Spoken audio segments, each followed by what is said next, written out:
चन्दन ब्रह्म बिथाङा जे मैयानिफ्रायनो दाख्लैनिफ्राय जों बिथांनि रिएक्टखौ जों नुबाय थादों जे काजलगाव समस्तियाव बिपिएफनि खुनु अस्तित्व गैया।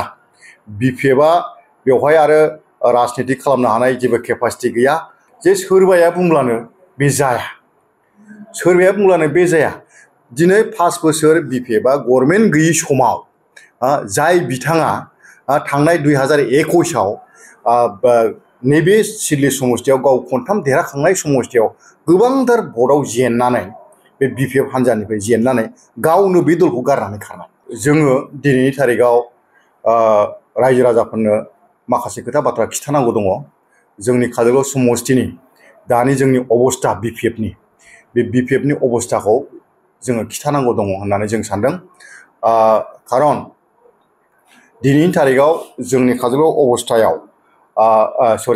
समस्तियाव जोंनि बिरोधी माखासे दलनि जायफ्रा केन्डिडेट मोननाय, बिसेसकरि इउपिपिएलनि केन्डिडेट गोदानै मोननाय मानगोनां चन्दन ब्रह्म बिथाङा जे मैयानिफ्रायनो दाख्लैनिफ्राय जों बिथांनि रिएक्टखौ जों नुबाय थादों जे काजलगाव समस्तियाव बिपिएफनि खुनु अस्तित्व गैया। बिपिएफआ बेवहाय आरो राजनिति खालामनो हानाय जेबो केपासिटि गैया। आरो इभेन चन्दन ब्रह्मआ बिथाङा बुंबावदों जे काजलगाव समस्तियाव दिनै चन्दन ब्रह्मनिल' खोथा नङा, सोरबा माने खुनु राजनितिजों लोब्बा गैयै आयराम गयाराम बिथांमोनखौ होब्लाबो काजलगावआव इउपिपिएलआ देरहागोन। इउपिपिएलआ मोनसे थागतथार दं होननानै बिथाङा जि मोनसे रिएक्ट होबाय थादों। बिनि सायाव जोङो रायजो राजानो माखासे खोथा बाथ्रा खिन्थानांगौ दंखाय जों दिनैनि प्रेस मिटखौ खालामनाय जादों। दा बाथ्राया सैथोआ नैबेसो जे सोरबाया बुंब्लानो बे जाया, सोरबाया बुंब्लानो बे जाया।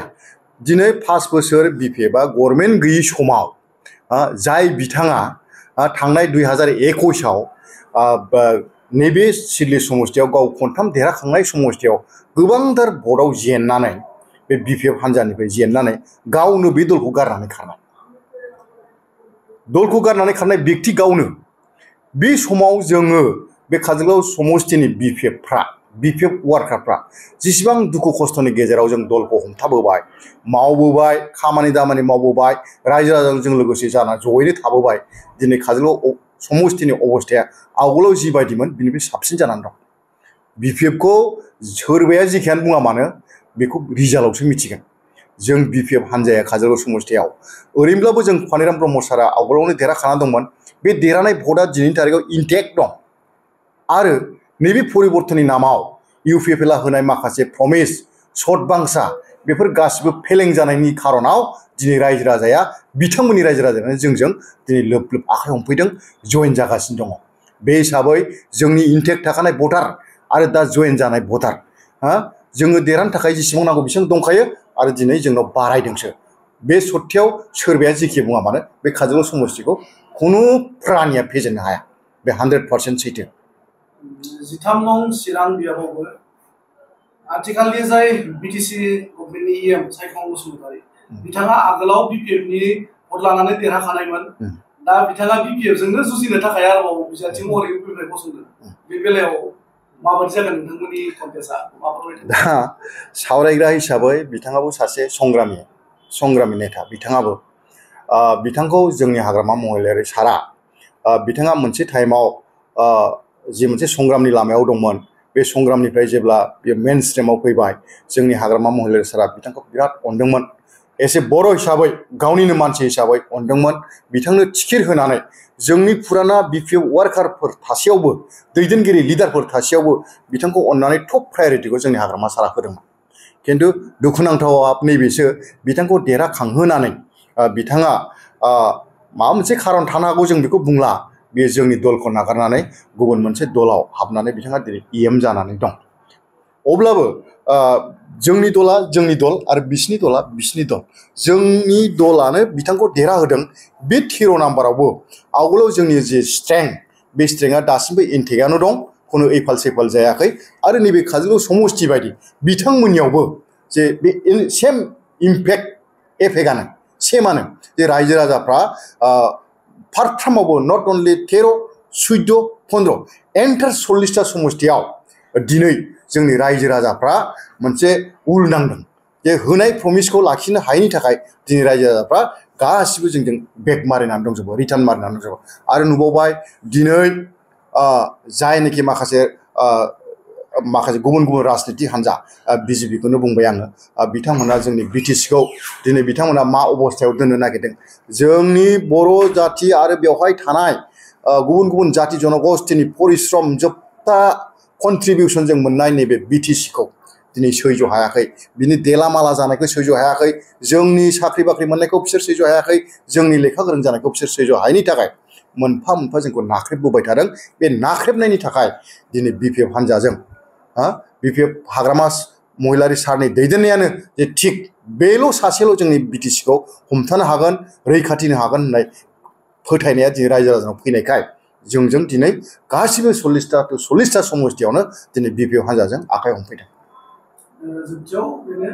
नोंथांमोना दा फैबाय थानाय गोदान जेनेरेसन बिथांमोनखौ मा खावलायनो सानो फैबाय थानाय गुड कुइसन मोजां सोंथि बियो नंगौ दिनै मोनफ्रोमबो राजनितिक हान्जाया इसु एजेन्डा थानांगौ जों गाबोन मा मावगोन जे दिनै हाग्रामा महिलारियानो जे बिटिसिनि जोबथा बे नङा सारा गावनो निजेसो बुङो जोङो जेनेरेसन क्रिएट खालामनांगौ जों मानसिया थैखायो मानसिया थैसुला जों बैसो जागोन बोरायगोन जोंनि जोबलांगोन गोदान जेनेरेसना फैगोन बे गोदान जेनेरेसनफोरखौ जोङो सुजुग सुबिदा होनो हानायासो जोंनि राजनितिनि मेन उद्देश्य जानांगौ नंगौ गोदान जोलैफ्रा नैबे फैबाय थानाय दानि बिटिसिखौ सामलायलांनो थाखाय बिसोरनो जोङो सुजुग होनांगोन खाबु होनांगोन लेखा गोरों खालामनांगोन आरो साख्रि बाख्रि जों मोनहोनो हानांगोन आरो जोङो एइबार बिपिएफआ जोङो मोनबा गेरेन्टि लादों हाग्रामा महिलारि दैदेननाय नैबे बिपिएफआ गोदान फैबाय थानाय गभर्नमेन्टआव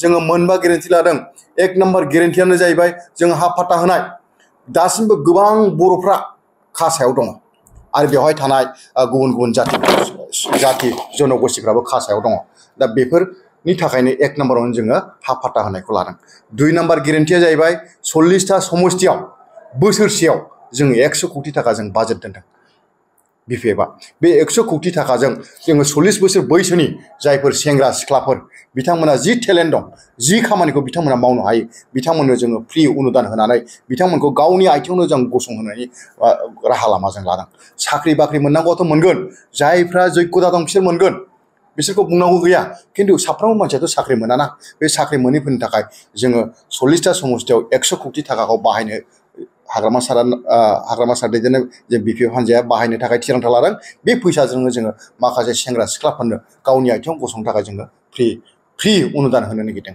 2 नम्बर थांबाय 3 नम्बराव उइमेन्स एम्पावारमेन्ट जोङो हिनजावफोरखौ गावनि आथिङाव गसंहोनो थाखाय महिलाफोरखौ जोंनि बिब' बिनानावफोरखौ गावनि आथिङाव गसंनो थाखाय जोङो फैसानि रांनि अनसुंथाइ होनो नागिरदों जेरै बिथांमोनहा मेक्सिमाम सेल्फ हेल्पजों जड़ित थायो मोनफ्रोमबो सेल्फ हेल्पआव जोङो जुदि 20,000सो फैसा एककालीनजों होनो हायोब्ला बिथांमोनहा गावनि आथिङावनो गाव गसंनो हागोन बेनि उनाव फैबावबाय अत्यन्त गरिब जायफोरखौ बिल' प्रपार्टि लाइन होननानै बुंनाय जादों न' बां गैया लामा सामा मैगं थाइगं लाबोनानै खननानै लाबोनानै खानानै लाबोनानै फानफैनांगौ जायो बिथांमोननोबो जों जुदि इन्डिभिजुवेल डाइरेक्ट 20-30 हाजार थाखा होनो बे बाजेटखौबो जों दोननाय जादों बेनि उनावहाय फैबावबाय जोंनि अल्ड एज बैसो जानाय बैसोगोराफोर आरो बिकलांगोफोर जायफ्रानाखि हेन्डिकेप दा जायफ्रा 60 बोसोर जाबाय बोरायनाय लोगो लोगो जोंनि देहाफ्रा गेरेबो जोङो बायदिसिना ट्रिटमेन्ट लानांगौ जायो गोजां बोथोर फैयोब्ला मोजां जि गुदुं बायदिसिना गस्ला गुदुं लंपेन्ट गुदुं जों